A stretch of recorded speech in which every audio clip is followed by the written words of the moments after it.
Yeah, I'm gonna go ahead and just get started now. So let me quickly share my screen. And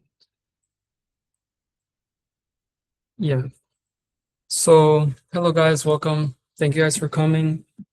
Uh, Today we're gonna go over how we align vision and text. So if you guys were here last last lecture, there was an issue with computer vision in which we attached to specific labels too much, which didn't allow much generalizability. So we're going to go over how that was solved with a big OpenAI paper. And then we're going to implement that ourselves on Wednesday for our first project. But first, let's just go over our plan. So we got done with the first week. Now, again, we're going into this clip week, which I'm really excited for, actually. I'm really excited to go over the paper today and for the implementation on Wednesday. And again, if you haven't filled out this form, please do so. This is how I could tag you for the Discord server. Most of you already have. Most, if not all, already have. So there aren't really any new people here today, but yeah. And here's the paper. Let's just get straight to it. So I don't know if this, yeah. So here's the link to the paper, QR code if you want to scan it. I'm also just going to share my screen. There is a problem though. I will be sharing my screen on my iPad, so it might be a little bit laggy. So if you guys want to go through the paper on your own devices, that would be great. Oh, and one more thing. A few of you guys asked me to record the sessions. I'm recording this session. I wasn't able to record the last session due to like some technical difficulties with the room, which I hope will be fixed by Wednesday. So my solution to that is I'm going to redo that lecture and re-record it, and I'll send it to you guys like by the end of this week. So I'll tag you guys when I do send that. But for now, let's get straight. I think that's everything. So let's get straight to like the paper. Let me stop sharing my screen. So let's see.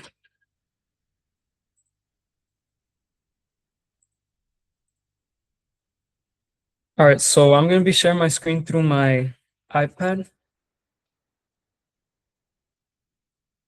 Let me know if you guys see my iPad screen. Also let me know if you guys hear me well. Like, do you guys hear me good? Okay, perfect. So hopefully this works. So we're going to be going over this paper. It's called Learning Transferable Visual Models from Natural Language Supervision. It's basically the paper that introduced CLIP, and I will go over all these concepts, and you guys will know what CLIP means shortly. But let me focus on, let's talk about what the problem was with computer vision models. So if you guys recall last workshop, the way we train computer vision models is called supervised training. So we have like, an image of some animal and we'd attach a label cat, for example, or we'd have here, I don't know, a frog. And we would only train off of these labels. And if you guys remember the data set that we used, it was called the Oxford IT PET data set. Hopefully we get some visuals here. Yeah, like for example, this was the data set, and each of these images would correspond to a specific label. So it was a closed set of labels. And as you can imagine, that brings a couple problems with how we generalize these models. One problem being that, if let's say to that model that you trained on that data set, if you introduce it something that wasn't in that data set. So for example, the one that I just showed you was a bunch of dogs, cats, different breeds of them. If I gave the model a picture of like a frog, it wouldn't have any data, or it wouldn't have like a label for it. It wouldn't have any data for it. So it wouldn't really know where to place it. It kind of forced it into one of the labels that it knew. Which, I mean, what do you guys think? Like, if I put a frog into a data set that's purely of cats and dogs, like, would the model think it's more of a dog, more of a cat?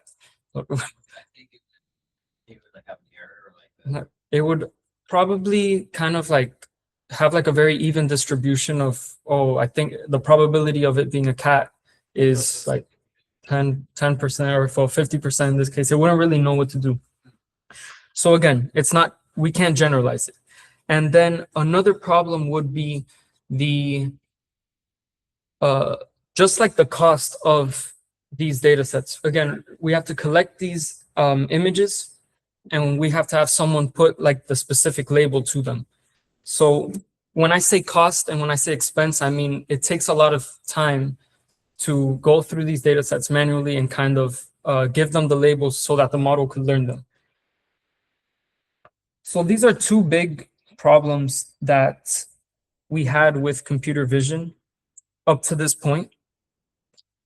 And for example, I'll go into this now. So let's go down to figure 21. It's just to show you guys an example. You see, this is like a big paper, but after the references, there's a bunch more experiments that there, right here. So let's see how CLIP generalizes, or well, at least the performance of it. So this is an example of a data set that CLIP was not trained on. And here we give it an image of this. And the correct label would be guacamole. But CLIP, and you can see out of 101 total labels, CLIP gives a correct probability that 90%, there's a 90% chance that this image is of guacamole. But you can see this is what CLIP outputs. It's more of like a caption, a photo of guacamole, a type of food. And here's another example where the correct label is television studio, and what CLIP outputs with high probability is that it's a photo of a television studio. So how exactly can CLIP know this, and why does it output this kind of caption for this image? So CLIP, oh, and one more thing that I forgot to mention is that these models, the CNNs that we trained on last time, the computer vision models, they don't ever learn the meaning of the word dog. They just attach the picture of a dog to the label dog. So you could replace dog with a numerical value like 1, and it's still just going to connect it. Like my training data set has all these dogs with label 1, or all these things with label 1. This looks like a 1. I'm going to put it there. So we don't have a connection between language, and we don't have a connection with vision. These are two separate concepts. How can we bridge them together? This is what happens in CLIP. So what does CLIP mean? I'm going to write it right here just to not be scrolling up and down too much. CLIP stands for contrastive language-image pretraining. Pretraining. And this is a training method that is very different from what people would be doing back then. When I say back then, this was 2021, but in AI years, that's been a while. But back then, we wouldn't do this thing called contrastive training. So let's put a definition to all these words and kind of clear the mystery of this. So I want to go back up to probably the most important and most famous diagram that is in this paper, and it is right here. So contrastive training, again, if you recall, I want to make this, hold on. Yeah. If you recall, again, we had an image, we had a label, and we just attached the image to this label, but we wouldn't really separate. We wouldn't really increase the similarity between one label and tell it to decrease the similarity with other labels. We just attach it to a specific label. And what Clip did was it used, when they trained Clip, it was off this data set called web image text. This is, at the time, this was like a new data set. Most of the ResNet models, and probably the biggest data set at the time, was called ImageNet. I believe it was a data set of like, I want to say there were like 1,000 labels, and each label had 200 images. So yes, it was a relatively big data set. But when Clip was trained, it was trained on this internal data set called web image text. I believe we don't really have access to it, but it was basically scraped off the internet. And for example, you have an image, let's think of scraping like Instagram, and someone posts, or like Pinterest or something. Someone posts a picture, and whatever the picture is, I'm gonna keep using the cat because it's like the only thing I could draw. And when people post, just think about how people post. They don't post with a label cat. Like for example, on Instagram, they post a picture of their cat. They're not gonna just put the caption cat. What they do is put like, oh, a photo of my cute cat, something like that. So if you connect that back to what we saw, remember, Clip would output a caption for an image. So again, this data set is this huge data set, 400 million data points of just images and captions that are attached to the images. Also, when you go on like websites, I don't know, like a news article, you have a picture of whatever, like a city, and they say like a photo of, you can see the little caption is like a photo of New York City, something like that. They just don't say New York City. So this is the data set it was trained on. And what the way that it works is we use a text encoder and an image encoder, and we find the similarities between, for example, Pepper the Aussie pup and the image of the like dog. And we try to find the similarity between them. So we try to bring this number up, and I'll explain the math behind this. We try to bring this number up, which, for example, this image corresponds here. This text corresponds here. We try to bring this up, and we try to lower all the other unrelated captions and images.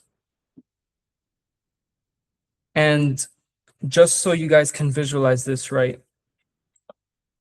We have, for example, if we have Aussie the pup, what did it say? It said Pepper the Aussie pup. So let's say we feed, again, we're using a dual architecture. We're not just using a CNN, we're using an image encoder and a text encoder. What is an encoder? It's just something that translates the data. So in this case, Pepper the Aussie pup. We put this through a text encoder. In this case, it would be a transformer. If you guys remember the first lecture, we tokenize these. So I don't know, we separate like the words in this case into like, let's say, a list. And each of these words has an embedding, which is a vector that represents its semantic relationship within a latent space. So this is, let's say this is X dimensions long, this vector. We do the same thing with an image. Again, so we have an image of the dog. Here's the dog with like the tongue out. And we pass this through a ResNet or a CNN, any type of image encoder. In this case, we use, in the Clip paper, they use ResNets, which is a standard CNN, and then they used a new architecture that was introduced in 2020, which is a vision transformer. Let's just focus on the ResNet part for now. We know how ResNets or how CNNs learn the features of an image and then classify them. So we get this, and then this also has some kind of vector encoding for it. Let's say this is y dimensions. And what we want to do here, we want to put both of these. So let's say this is 500 or this is 768 dimensions. And let's say in the case of ResNet outputs to 2048 dimensions. What we want to do is we want to project these to the same dimension. So let's find like a common between the two. Let's say 512 dimensions. We want to encode this 768 dimensions. We want to linearly project them into 512 dimensions in this case. And we also want to project this into 512 dimensions. So now we have the text representation and the image representation in the same latent space. So let's imagine this box is the latent space of like the different vectors. And now during training, what we want to do is we want to get the vector of the text of the caption that corresponds to a specific image. We want to get that number very high, and then we want to get the other numbers really low. How does this happen? Some of you guys know, some of you guys have taken linear algebra, so you guys know how to do this. Maybe we've done this in discrete math. I'm just going to go over some simple matrix multiplication and dot products, and then we're going to just connect it to the idea of what goes on in CLIP. So the way matrix multiplication works is we have an n by m matrix of different numbers. Let's not worry about the numbers now. I'll give an example later. The only way you can multiply this with another matrix is if the rows of this matrix is the same as the columns of this matrix. And this could be whatever here, n, m, let's say x. It doesn't matter, because the thing that matters the most is that the length, the number of columns in the first matrix matches the number of rows in the second matrix. So we could properly multiply them. So in the case of something that is 2 rows long, 3 columns, and let's say 1, 2, 3, 4, 5, 6. This is our matrix. We want to multiply it with a matrix, with another matrix. It must be 3 rows long down. So here in this case, I'll just give like, it could be whatever length here, but the match has to be across the columns of the first matrix and across the rows of the second matrix. And let me just for simplicity, let's just do 1, 0, 1, 2. And now the way that we multiply these matrices is we multiply the first, let's say this position with this position, second position with the second position down, and the third position with the third position down. So then this would give us, we compute kind of like the product between those. So we have 0 plus 2 times 1, 2, plus 3 times 2, 6. And we're done with this row. And now we do the same thing again, but with the second row. So we compute 4 times 0, 5 times 1, and 6 times 12. And this is our resulting matrix. 17. This is simple matrix multiplication. And what a dot product is, a dot product, let's say a dot product between vectors. We have vector 1. This is 2, 4, 6. And we have vector 2, which would be 3, 1, 9.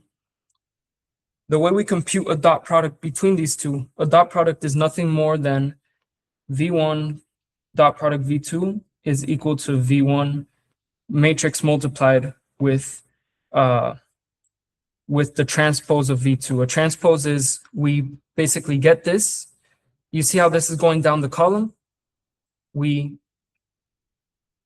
do whatever goes down the column and we put it in one row. This is the transpose of that matrix.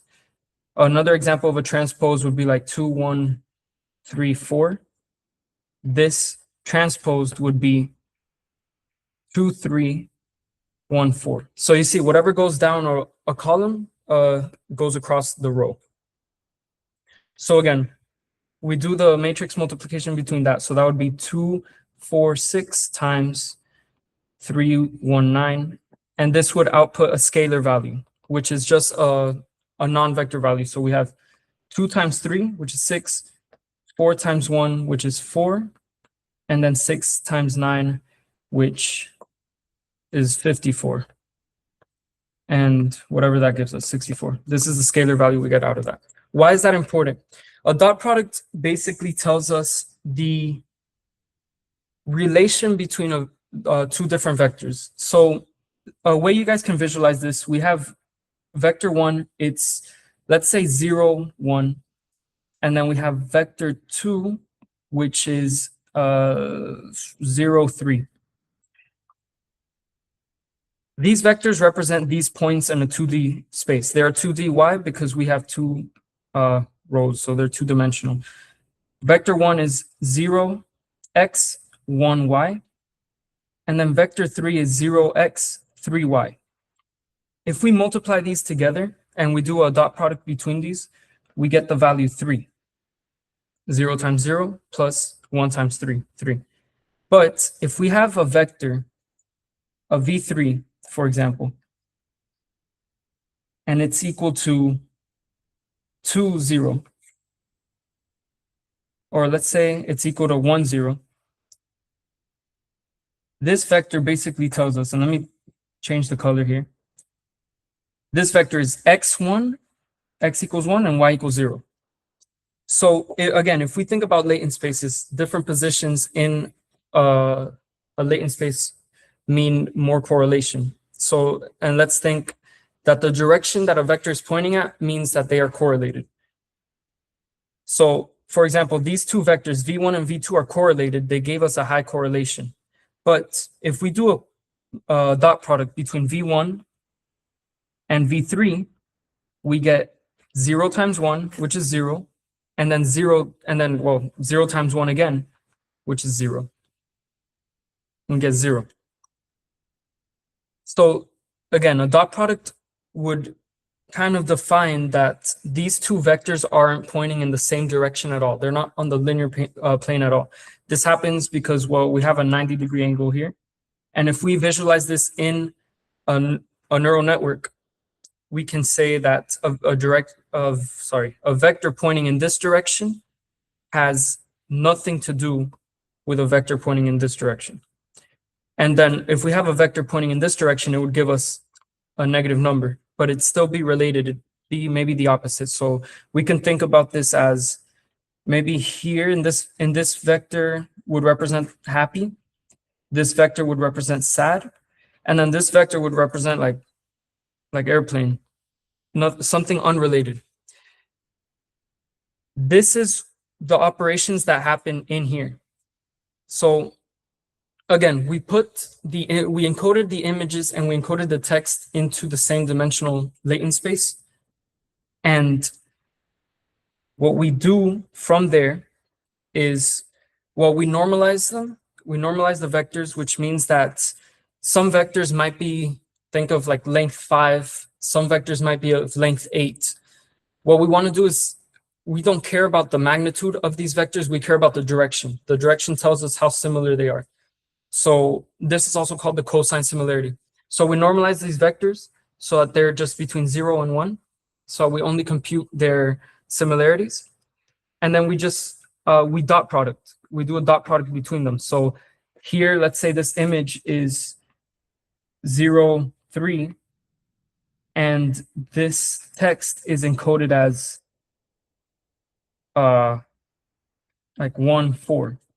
Whatever this dot product is, we want to get it as high as possible to denote high similarity. And we want to do this across the n diagonal columns. And then what we want to do is we want to lower the dot product values between, for example, the image of a dog and then the caption of a cat. And we do this across n n data points. These data points would be in our batch. If you guys remember the batch, instead of training on the whole data set, we split it into little batches. So this is in one batch of size n. We do this across the batch, and through a lot of training and kind of adjusting these dot products a little bit up here, lower, and lowering the loss function, which I'm going to explain now, then we get to a point where if we pass a caption, like a photo of a photo of a dog through the text encoder, all we got to do is find the highest similarity value, and this will output the photo of a dog. And again, since the image and the text are in the same latent space, they would output high similarity. And now we have the correct caption. We match the correct caption to the picture that we have. And how do we measure this? Well, we measure this by comparing. For example, for one image, we compare if for this image these captions are correct. So again, we compute the probability here. These high numbers are then turned to probability. So let's say here we have 0.98, 0.001, 0.02, whatever. We compute the probability that a text matches an image, and we do that for each image. And then, so that gives us one number, one loss, which is the error. We're trying to bring that down. And then we do it across the text. So for this text, for this caption, does this image correspond? If we have a high value here, yes. We do it through here, and we see that this image has nothing to do with this caption. It would be a low value. And we aggregate that, and then we find an average. So we have the loss one, which would say, let's say it's for the I, plus the loss of the second, which would be for the text, and we just find the average of that. And then that basically tells us our model if we're doing good or not. Through, let's say, our first epoch. Our epoch is how many times we go through the whole data set. So one epoch equals we traverse the data set one whole time. Each epoch, we kind of measure that loss, and then our goal is to lower it. This tells us how good our model is doing. So a low loss would mean that the model is correctly finding a relationship between an image embedding and its corresponding caption or text embedding. And you can see here, these are all the right, again, these squares are all the right, kind of all the corresponding image and captions. And again, our goal is to get those dot products high. So find place the embeddings in a way that they are as closely aligned as possible. Meanwhile, for something like this, trying to separate these embeddings as much as possible. And this allows for zero-shot prediction, which is actually something really interesting that came out of this study. Let me see if there's anything I might be missing. Oh, well, I gave this example. Each word becomes its own embedding. So how do we represent a caption as a whole and under one embedding? That is done through a lot of the BERT transformer models. They have this special token called the CLS token that basically summarizes the whole sentence into one embedding. So what we are comparing is the embedding of the projected embedding of the image with the projected embedding of the CLS, the classification token or the summarization token, whatever you want to imagine it as. Again, we put them in the same dimensionality, and we try to align those two vectors as much as possible while separating them from the other vectors.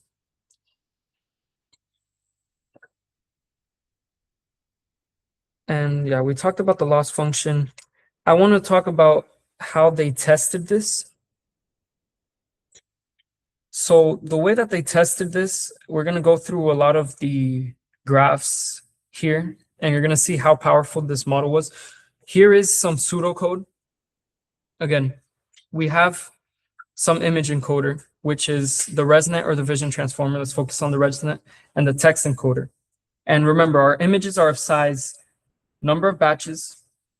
So the batch size, again, the number of data points in our batch. This is in NumPy, but let's talk in PyTorch language. So the C is the color channel. So in this case, it would be 3. And then the height and the width. 224 is the standard. This is the size of our image tensor, as we've gone over before. And then our text tensor would be the batch with the length of the text. And again, we project these into the same dimension. And from there, we compute a dot product, which gives us the logits. The logits is basically the number before we convert these into probabilities. That's just the raw number. So it could be like 9.14, 5.68. Then from there, we convert them to probabilities. So we compute the dot product between, again, the image encoding and the text encoding. As you can see here, we have to transpose. This is what the T means. We transpose to be able to do the dot product. And then here we do cross entropy loss, which is the loss function I told you guys about. Let's search it up, cross entropy loss, to see the actual formula. And again, in this case, we do it across the images. So again, for each image, what caption fits the best, and then for each caption, what image fits the best. So these are the two losses we get, and we just find the average between the two. So let's compare it to zero. Let's see it's zero-shot transfer, which is really interesting to see. So zero-shot means that we give the data set, or sorry, we give the model an image that it's never seen before. So an image that was never trained on. In this case, we give it a whole data set it was never trained on. So Stanford cars. Here we have the ImageNet that I told you guys about, and here we see our Oxford pets that we used last time. And we are here comparing the accuracy with a zero-shot clip versus a linear probe on ResNet 50. Linear probe is, well, we did it last workshop, actually. Linear probe just means that, for example, we have our neural network. These are different layers of the neural network. And then, as you guys know, the output layer corresponds to the number of classes that we have. So in the case of MNIST, MNIST is the data set with like from 0 to 9, the numbers that we did last time. There would be 10 output neurons that it would project to for some probability. What we do when we do a linear probe is we kind of just remove, let me put a different color to show that we remove this layer, and then we put a new output layer that corresponds to the number of classes in our new data set. So we did this for ResNet last time. ResNet is trained again on ImageNet. It's 1,000 labels, 200 images per label. And then last time we did it on Oxford. So we took off that output layer, and then we just put like the 37 classes or the 10 classes, whatever corresponds to the data set that we knew. And we kind of just trust that during this whole training phase, whatever it was trained on ResNet is good enough at extracting the features of an image to predict the class of our new data set. At first, it will be bad. That's why we have to train it a couple times. But that is basically what linear probe means. And again, zero-shot clip is giving it a data set it's never seen before and testing it on it. And we see some pretty interesting findings with training clip versus just a normal ResNet. Look at probably the most striking thing from here is that clip performed with a difference in score. So for example, ImageNet, ResNet would perform like 90% on ImageNet, clip would perform 91.9. So ResNet was trained entirely on ImageNet, and clip still, without ever touching ImageNet, performed or had this positive score against ResNet, which is crazy. Basically did better on a data set it's never seen versus a whole model that was trained specifically on that data set. And we see it do really good in other data sets versus ResNet. Again, also here we find that ResNet does do better in, for example, Euro SAT, this flower data set. MNIST itself, it does better on MNIST than CLIP performs on it.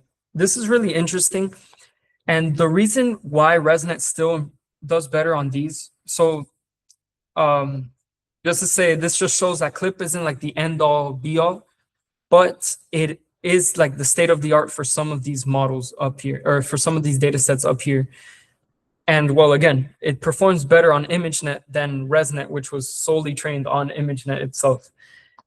The reason maybe it's not as good as ResNet in detecting MNIST, which again is literally just a list of numbers and we just want to know what number it is probably because of the way that the data set was of the web image text. If you remember, it's the image and some caption. So bless you. So it's not necessarily used or accustomed to matching to a label, but it does well with a caption. And they actually talk about it here. This is like prompt engineering. You see it in the, hope I don't have to scroll up too much, but you see it in the famous diagram where you have like the labels of the data set, but you have to put them into some kind of caption first. That's what we call prompt engineering. CLIP did a lot better when it was prompt engineered, again, because its whole data set is based off captions. And I want to find the prompt engineering part. I actually find this really amusing, really funny. There were some data sets, GTSRB, I believe that's like German traffic sign something. That was literally, if you recall what I talked about before, you don't have to give it the specific label, you could just give it an index. So this data set was literally a data set of like, I don't know, German stop signs or German signs, traffic signs. And they weren't ever given some label. They were just given like 3, this would be 5, right? So this wouldn't generalize well to CLIP because CLIP requires some kind of actual description of the image so that it could learn from the text what the image is.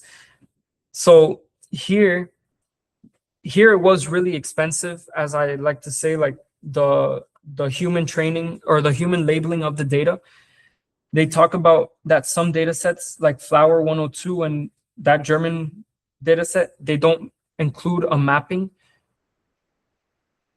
of the IDs back to English. So they literally had, and they say it right here, Alec, which is one of the authors of the CLIP paper, he learned much more about flower species and German traffic signs than he had originally anticipated. He literally had to sit there through all these images and try to give them a proper caption. So I find that pretty funny. But, and here they talk about it here again. You have to give it some kind of caption because most of the internet has an actual caption per image. Now, see, something important to talk about would be, let's see, let's go to figure 10, which is figure 10, which one would this be? Yeah, right here. Here we have a linear probe average. It's kind of just saying, it's comparing all these different models. And for example, it's testing on EfficientNet, which are at the time were a bunch of state-of-the-art CNNs. Apart from ResNet, there are other CNNs, and the red ones represent CLIP. Now, one of them is CLIP with a ResNet encoder, and then the other one is CLIP with a VIT encoder. And you can see their average score on linear probe over 12 specific data sets that were found in this study. They performed, or well, they greatly outperformed all the other models. And we do have to take this with a grain of salt. These are 12 specific data sets that were literally like manually picked out by the researchers. But here's overall 27 data sets. I'm assuming these 27 data sets is just like the ones that they looked at themselves. And again, we do find measurable improvement over an average score over the rest of the models. So this was like groundbreaking at the time. This is what introduced a lot of the multimodality that we have now, including, for example, when you have you guys like tried like maybe with DALL-E or Midjourney, you type in some kind of prompt and it generates an image for you. Mm-hmm. This all started, that ability was opened up with this after this clip paper, because now we have some kind of connection between images and text. Another thing I want to show, which is really interesting, is figure six. I outlined this one. Let's see why. Figure six. Okay. Figure six. This shows, here we have a zero-shot clip versus linear probing. These are the number of label training examples per class. So we train on something with 4 labels, or on a data set with only 4 labels, on a data set with only 8 labels. And a zero-shot clip outperforms all of these models without ever getting access to these labels, which again is crazy. And then here you see linear probe clip. It's basically what I talked about, where we get the resonant. Here, this is pure zero shot. Linear probe, again, we get the image encoder. We kind of dissect, take away that last layer, and then we just put a new layer with that corresponds to the new data set that we have. This, you can see it takes a little bit of training to shoot up, but once it gets up here, it does a lot better. This, you can see it kind of as a study of the quality or the quantity of the image or of the internet data that Clip had. Clip was trained on web image text. Again, 400 million image text pairs. And then just for reference, ImageNet, which at the time was like the super data set, was only 1 million images total. So without seeing something, or without ever being trained on a specific data set, zero-shot clip outperformed all of these models by a lot. And if you guys remember, I wanted you guys to think about the importance of data in all of these models. At the end of the day, again, the data is the soul of these models. And no matter how many architectural decisions you make, a lot of the times the actual data that you use is the game changer itself. And again, here we started gathering a lot of data around this time. This is a big jump from 1 million images carefully curated by humans to just web, like scraping the internet and social media for 400 image and caption relationships. Another thing that is also really interesting from this paper is here. This is kind of showing how robust it is at handling data set shifts. So for example, this is the original data ImageNet, and this is, I guess, on a subset of bananas. I don't know.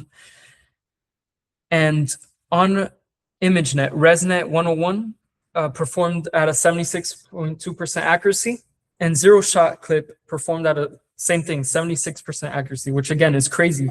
ResNet 101 was trained exclusively on ImageNet, and Clip, without ever seeing ImageNet, performed just as well as that.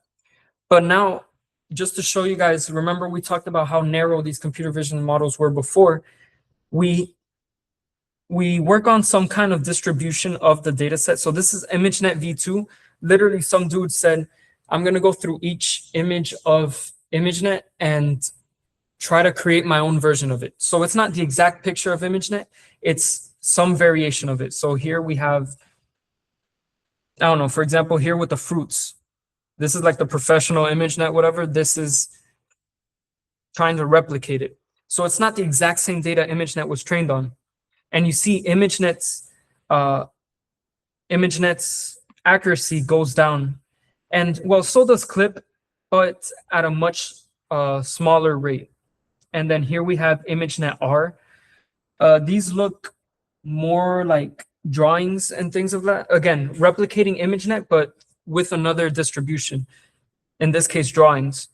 ImageNet's accuracy plummets to 38% compared to clip, which maintains a really good and a really high score.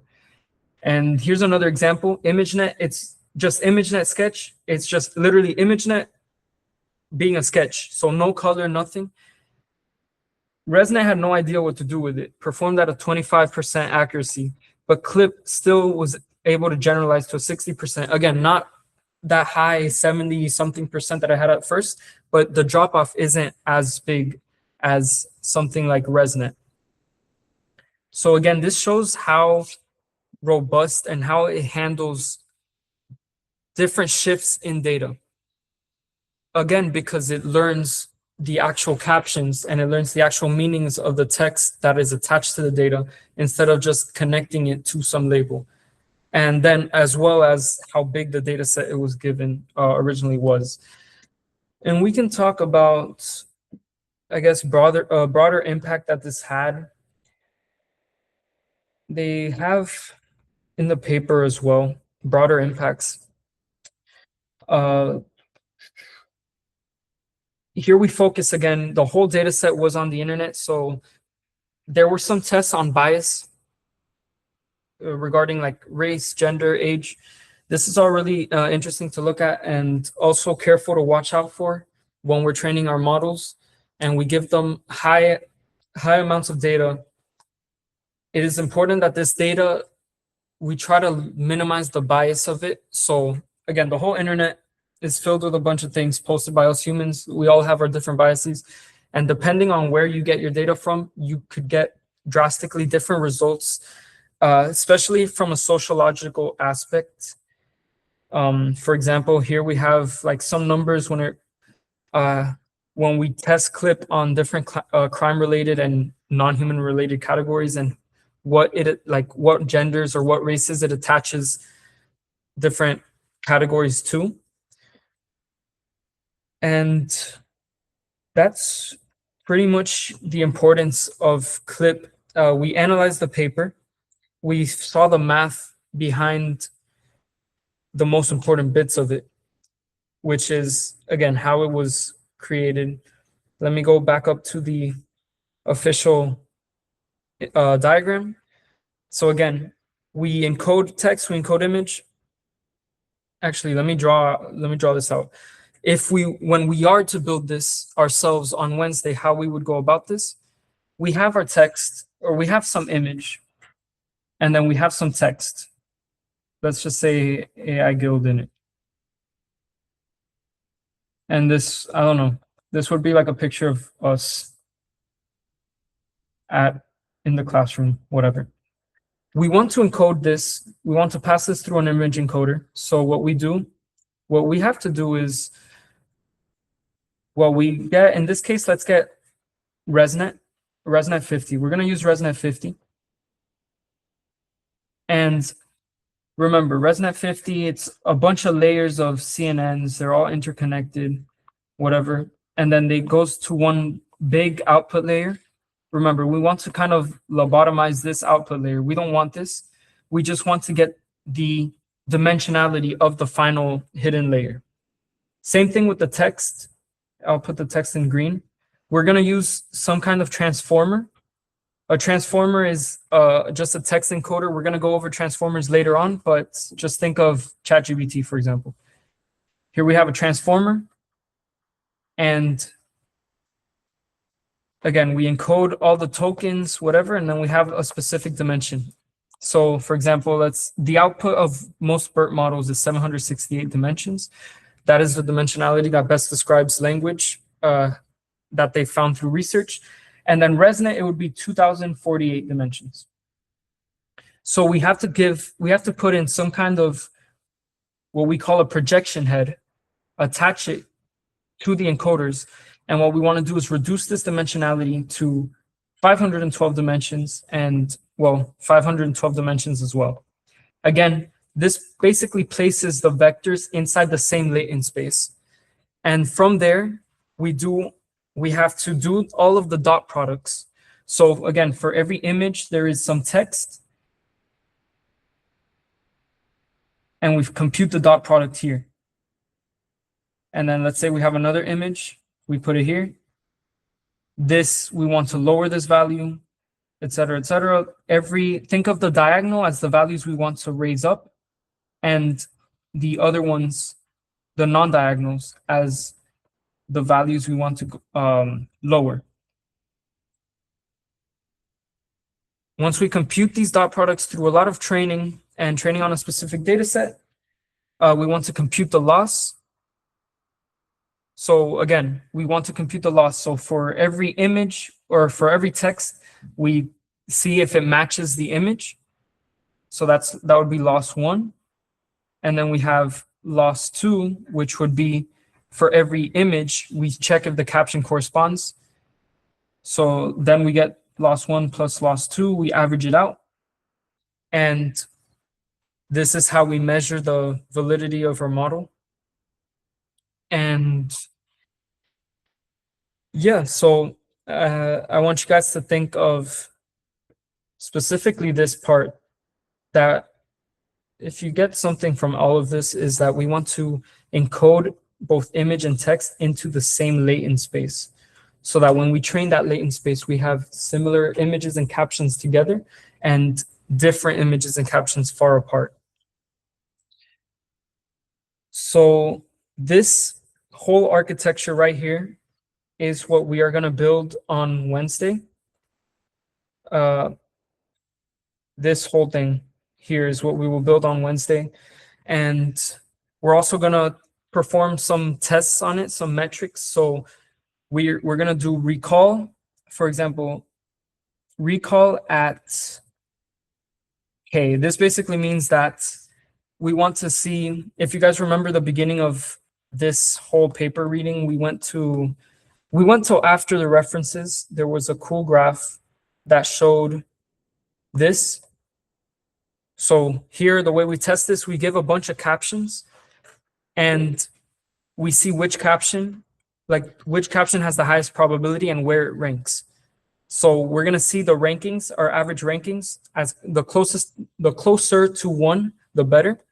So we're going to test on a bunch of images, 0 shots. So a bunch of images that the model wasn't trained on.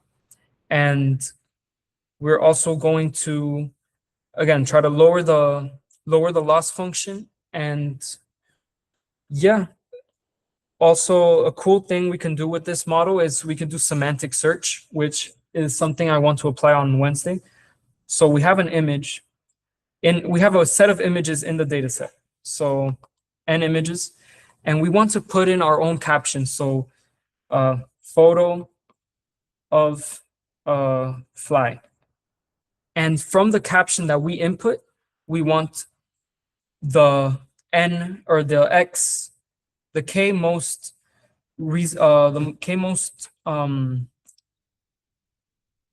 relevant images that come up because of the caption that we put. These are all things that we can do with Clip, and I am excited to work on that project with you guys on Wednesday. So today was a lot of math, a lot of just reading the paper, understanding what happens inside the internals of the architecture. On Wednesday, we're actually going to code the whole thing. So yeah, and that'll be really fun. So I'm excited to get into that with you guys. But again, this whole thing we are going to build ourselves. And yeah, that's pretty much what I have for the paper reading. If anyone has any questions, we could talk about it now. Let me unshare my screen so I could go back to the slides. Just again, the slides are just QR codes for future meetings. So if you guys want to scan for the meeting that we have on Wednesday. This will be our first project where we will implement this whole architecture. And yeah, if anyone has any questions, please ask me now, or we can talk about it after the meeting. And yeah, for those of you online, same thing. If anyone has any questions, please go ahead and ask. Otherwise, we will build this all out on Wednesday, have a project for our resumes, and have a more in-depth understanding of what CLIP is. And yeah, thank you guys so much for coming. Again, these are the Luma codes, the Luma QR codes for our meeting on Wednesday. On Tuesday, I'm also doing, oh, I'm sorry. Yes. Yeah. I have my mic. If Alex, can you hear me? sorry. Unmute your mic if So that's my spam email. Oh wow, I'm not hearing anything. Hold on. Hello. Hello. Hey, chill out my name. It's my spam email from when I was like 9. But it's Ajiv. I wanted to ask about the loss in the averaging section. You Okay. had loss 1, loss plus loss 2, and then divided by 2, the averaging. But could you describe again what the first loss and the second loss were? Yes. I'm a little lazy. Can you guys see my can you guys see the board if I start writing on it? Okay. So did you read markers? Yeah. No man, I can't read it. Let's see. I have a couple markers. So if you recall, we encode. Okay. Here we have our image encoder. So here we have like I1, which would be the embedding of the first. No, you guys. You're gonna have to write a lot bigger than that. Yeah, here, right. All right. We have, if you remember, you see that? Okay. On n by n matrix, let's do 1, 2.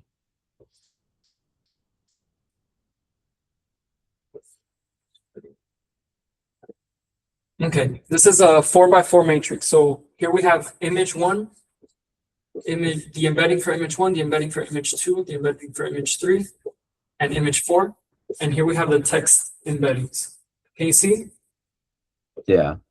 Okay. And again, we want to raise the dot product between these values. And we want to lower, I guess I'll do it in black, lower these.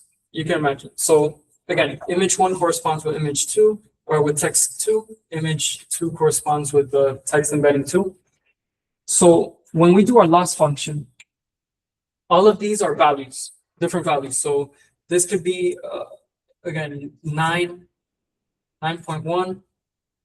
Here's 4.2. This is the result of our dot product. 9.1, 4.2, 3.6, and here we have like a 6.9. Again, the higher the value, the. Can you see? Yeah. Also, is it flip for you or no? No, top left is 9.1 for us. All right, perfect. So 9.1, this denotes that there's the highest similarity between image 1 and text 1. So what we want to do is we want to compute for the first loss would be that for every image, we test it with, or we see the value of the text that is on that row. So we see if image 1 corresponds with text 1, it's supposed to correspond here. We know that this is the right one.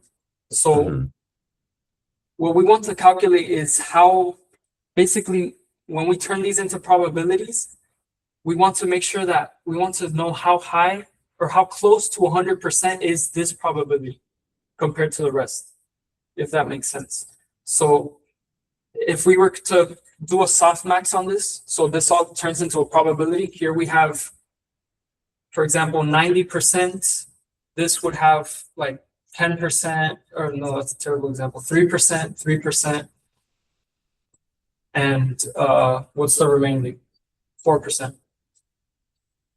We just want to see how close our right value is, our predicted value or predicted percentage is to the actual truth, which is here. We want to do that for each image. So we get a loss from here. So for image 1, we get a loss of whatever. We basically test out how close this is to 100% and how close these are to 0%. And it's a formula, which I don't have it at the top of my head, but again, it's a cross entropy formula. I have it in my notes here. So for loss 1, we do an average, so 1 over n.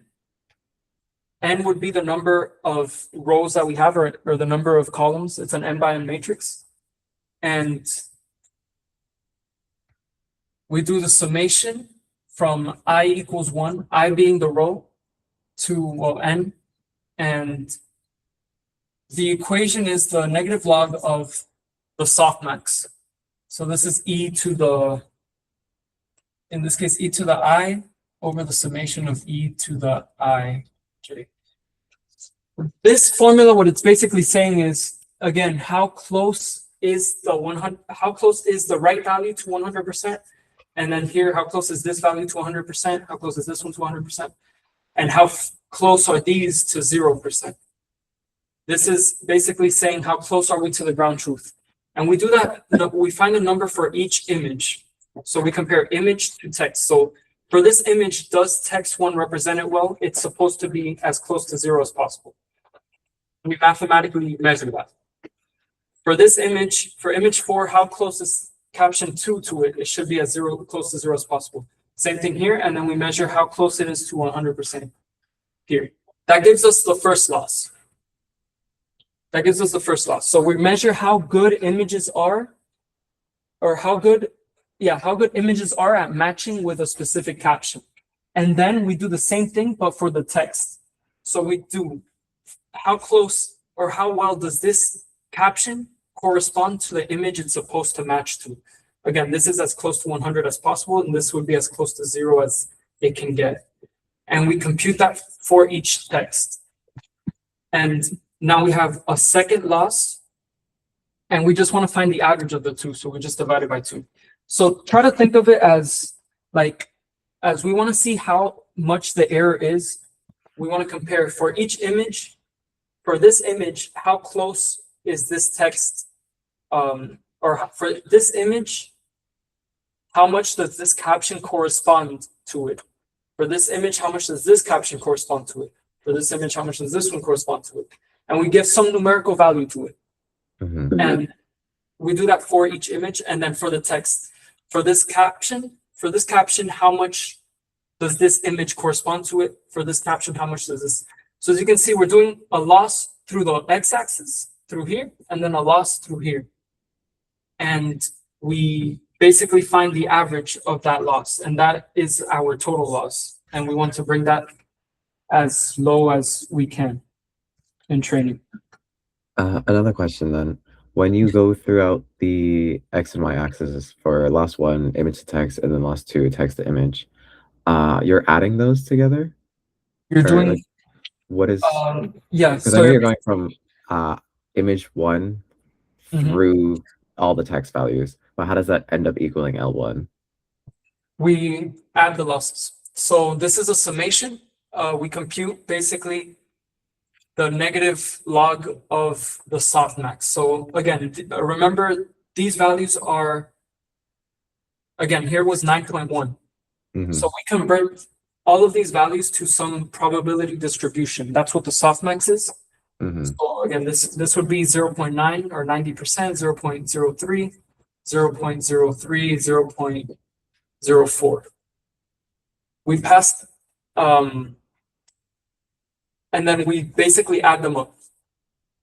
We add all of these, and this gives us some value, I don't know, 1.3. And we do that per row. We get some value. some values, and then we add them together. That would be loss one.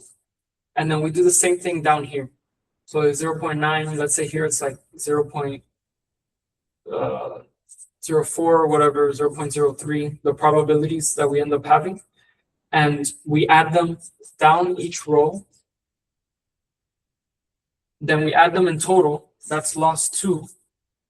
And we find the average of loss one and loss two. So yeah, it would be an addition. It's like a summation. We just add each instance. And oh, I'm sorry. So we add each instance and then we find like the kind of the average per n batch. So in each loss would be kind of like the average loss per row. Sorry. Each loss, so loss one would be the average of, for example, let's say this row gives us 9, this row gives us a loss of 4, this row gives us a loss of 3, and then this row gives us another loss of 4. We find like the average of this. The average between these 4 losses, that's loss one. And then loss two would be the same thing, just across the columns. And then we find L1 plus L2 over 2, since there are 2 losses that we have to account for. Does that make sense? I think so. Thank you. Okay. Yeah, I hope that made sense. Yeah, any other questions? Yes, Pedro? So the last function is just the average of all the like the row error losses and then the column losses. Yes. And then the actual loss is that what was it, the cross entropy formula? This is the this whole thing is the cross entropy formula.